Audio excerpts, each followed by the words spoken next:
Hello, everyone. Welcome to this void. I guess I should address the elephant in the room. Yes, I have been cursed by my pet fish to appear only as stills of a cartoon character. Life, right? Anyway, I'm not sure why he cursed me this time, but we'll figure it out eventually. In the meantime, I have an assignment that needs to get done. And the guidelines did specifically say that being cursed by your pet fish to become stills of a cartoon character wasn't a valid reason for an extension, so guess we're gonna have to plow right through this. Wait, I'm forgetting, what is this essay about again? Right, that. The Femme Fatale is one of the most iconic staples in film noir. Her role as the seductive temptress who wraps her claws around the detective and uses her sexuality to get ahead. The goal of this video essay is to, above all, get an A. That's really all that matters. I don't actually care about what I'm going to be talking about for the next 10 minutes, and probably neither do you. You're either my parents or my professor, and in both cases, you're obligated to watch this. For my professor, an obligation to get grades in on time, and for my parents, an obligation to show that they love me and support this probably train wreck career I've chosen. Although the Femme Fatale is arguably most recognized in the film noir genre, the character type actually began, depending on your religious standings, with the first woman ever to walk the earth. Eve is commonly considered to be the first femme fatale in recorded history. Although the snake really did most of the work, they're not really sure why we're blaming this all on Eve, but regardless. Eve tempts Adam with the apple, and that causes him to lose his spiritual pureness, or something like that. It's been a while since Sunday school. Then, throughout history, the character has appeared in abundant works of fiction, and has occasionally even been placed upon historical figures. Probably the most fitting metaphorical femme fatale are those that appeared a few thousand years ago in ancient Greek mythology. Oh, Ulysses, you just had to listen to those girls sing, didn't you? The game these sirens play remains a fitting metaphor for the game of the noir femme fatale. The siren sings her song to draw the man in, and even though he knows it will all end in destruction, he follows until he inevitably crashes against the rocks. There's plenty of other examples across history, but insert reason here. So let's jump to about 80 years ago and dive into the famous noir femme fatales and answer that question from the beginning, which was what again? Right, that. Now, I've got an incredible way of proving my point on things. Find someone else that did it first and rip from them. So, let's take a look at the scholarly article to do all the work for me and give me a clear definition of what a femme fatale is. Okay, so let's see what they've got to say about this.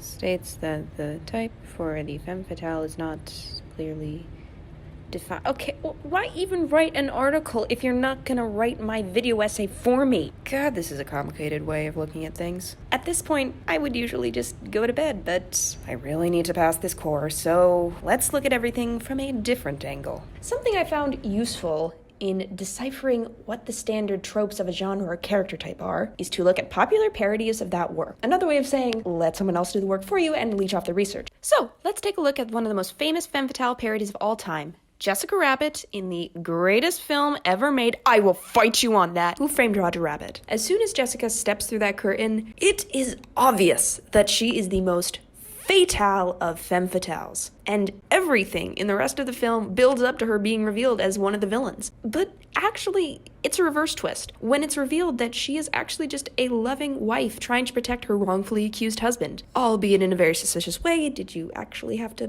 bang him on the head and throw him in the trunk? Whatever. So let's pause for a minute and talk about Jessica, because she might actually be the key to all this. Until the twist, she is the most obvious femme fatale of all time. And not just to the audience, but also to the characters. Eddie can't believe that someone like her would possibly love a tune like Roger, and from the beginning suspects her of being in on Dune's plan. This is something that she knows and tells Eddie. I'm not bad. I'm just drawn that way.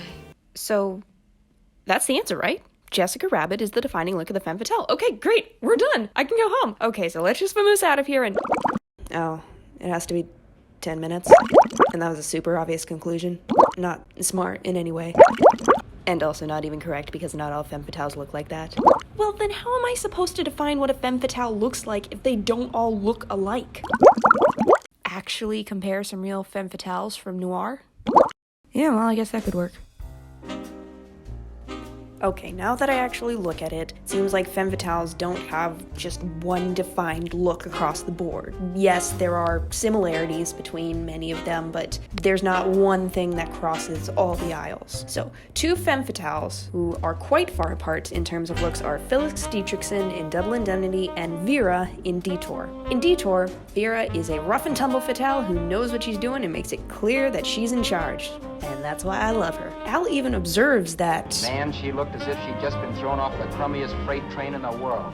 On the other hand, Phyllis in Double Indemnity never has a single hair out of place. Seriously, what hairspray do you use? Her makeup is always perfect, and she is usually lit in such a way that gives her an ethereal glow. These differing appearances occur across all noir femme fatales, with some always being perfectly made up, and others looking like She'd just been thrown off the crummiest freight train in the world. But going back to that, although Al said she looked rough, he still admired her beauty. Yet, in spite of this, I got the impression of beauty. Not the beauty of a movie actress, mind you, or the beauty you dream about when you're with your wife, but a natural beauty. A beauty that's almost homely because it's so real. And that's the one thing that can be connected between all these ladies. They are smoke shows. So that's what defines a femme fatale's look. Their hotness. Why do you even care about this assignment? You're a goddamn fish! Yes, a magical one, but still. Okay, how do you propose I go about this? Figure out what separates a femme fatale's appearance from the girl next door? I don't know. Seems like a lot of work. Holy shit, where'd you get Well, for the sake of not being blown apart, I guess we're gonna talk about that thing I just said.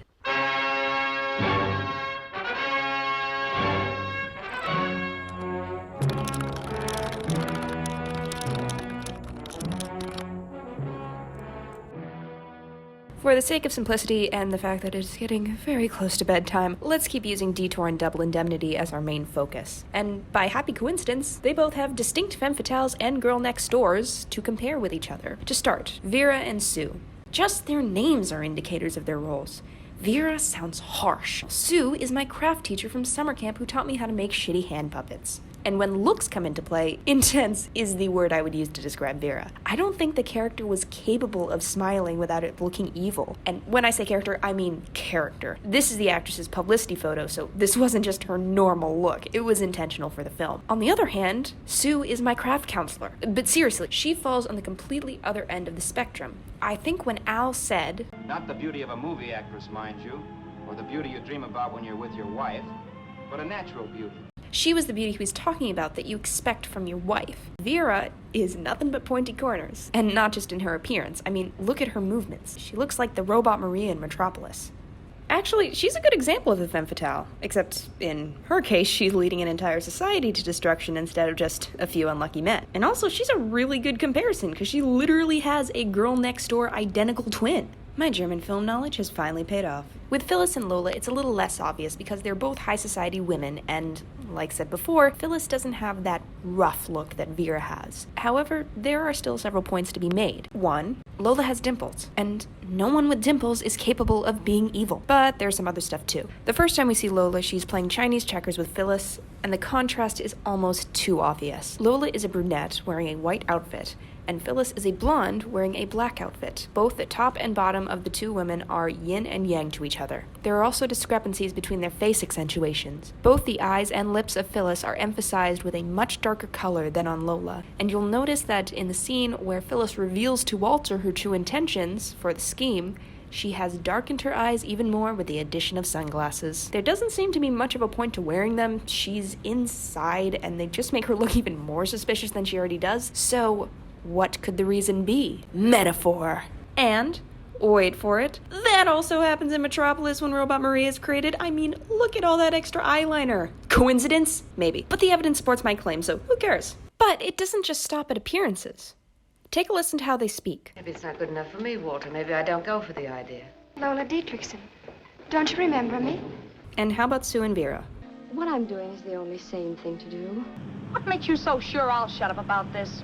I'd say there's a pretty noticeable difference in the pitch of their voice. Vera and Phyllis speak noticeably lower than Sue and Lola. To go further in, let's take a look at Woman in the Window. By the way, if you're going to watch it, just turn it off 5 minutes before it ends. It's so much better that way. This film is a unique example, as the female lead is somewhat of a cross between a femme fatale and Girl Next Door. On the outside, she puts on this harsh exterior, but once she starts to open up to Wayne Lee, there are noticeable differences in both her mannerisms and, yes, the octave of her voice. Keep in mind, these scenes directly follow one another and take place in the same evening. The only thing that changes is who she's talking to. Why would you be satisfied with $5,000 from me?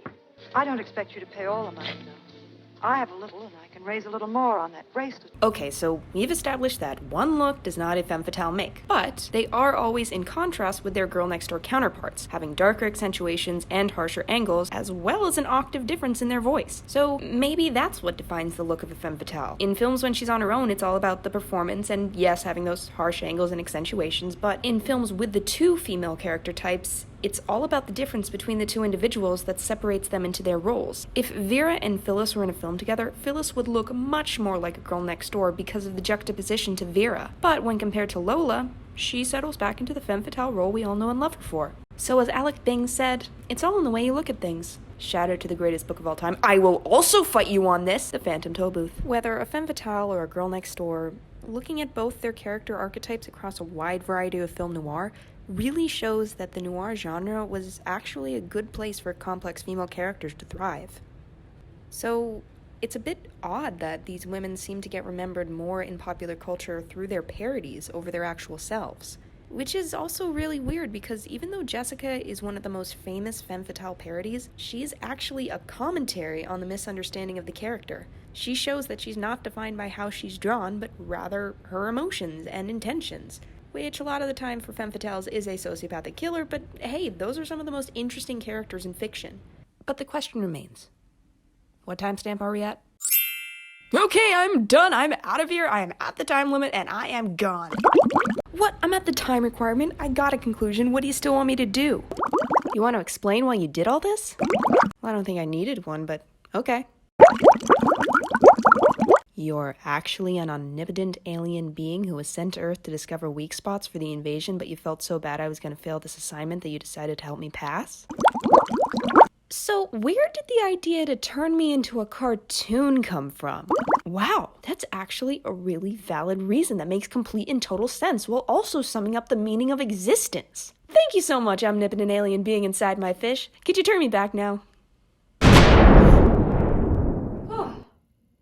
That's much better. Thank you very much. And kids, hope you remember what we learned today. Because I sure won't.